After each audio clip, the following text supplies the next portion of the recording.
Fanny qui me demandait, justement, quand on échange avec des Japonais et qu'on veut leur dire ah ben tiens, si tu veux, je peux faire ça, si tu veux, par exemple, je peux t'envoyer une photo, si tu veux, je peux t'expliquer ça, etc.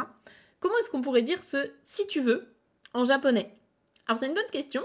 En fait, ici, tu vas devoir utiliser le conditionnel. La magie du conditionnel en japonais, c'est qu'il y en a plein. Donc on va principalement en utiliser deux. Enfin, il y en a deux en fait qui collent. Après, tu choisis celui que tu veux. À chaque fois, je vais te donner la version poly normale, mais plutôt familière, et la version poly plus plus, donc en keigo. Donc là, tu choisiras ce que tu veux en termes de registre de langue. Si c'est discuter avec des japonais, soit que tu connais bien, soit sur des applications ou quoi, je pense que le poly normal peut suffire. Alors, les deux conditionnels en question, tu as le conditionnel en tara, que tu connais probablement, c'est le plus utilisé et c'est celui qu'on voit au niveau GLPT5, et le conditionnel en ba, dont on parle plutôt au niveau GLPT4.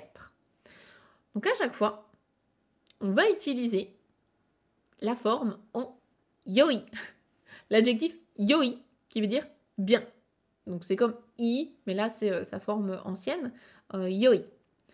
Et on va les mettre au conditionnel. Donc, la base, celui que tu peux utiliser vraiment en passe-partout, ça va être yokattara.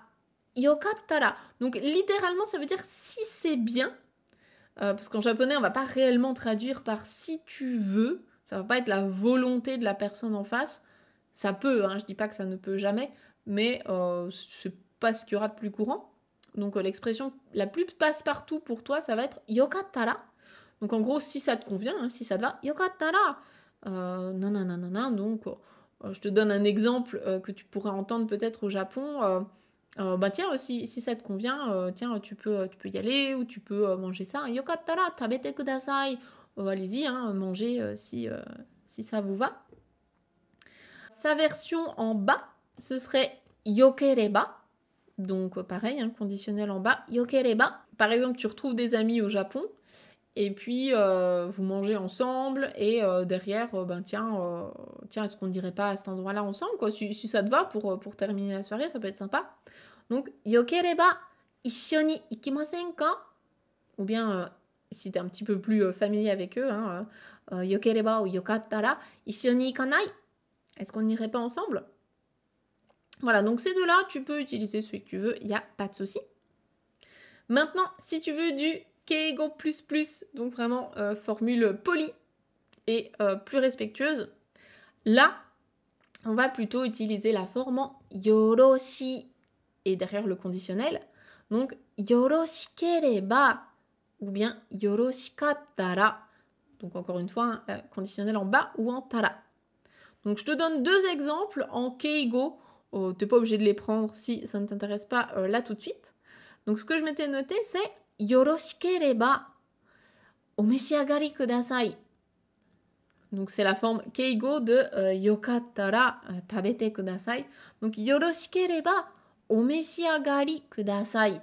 Donc, si cela vous convient, si cela vous sied, mangez, délectez-vous de ce repas. Voilà, c'est la forme keigo de tabete kudasai.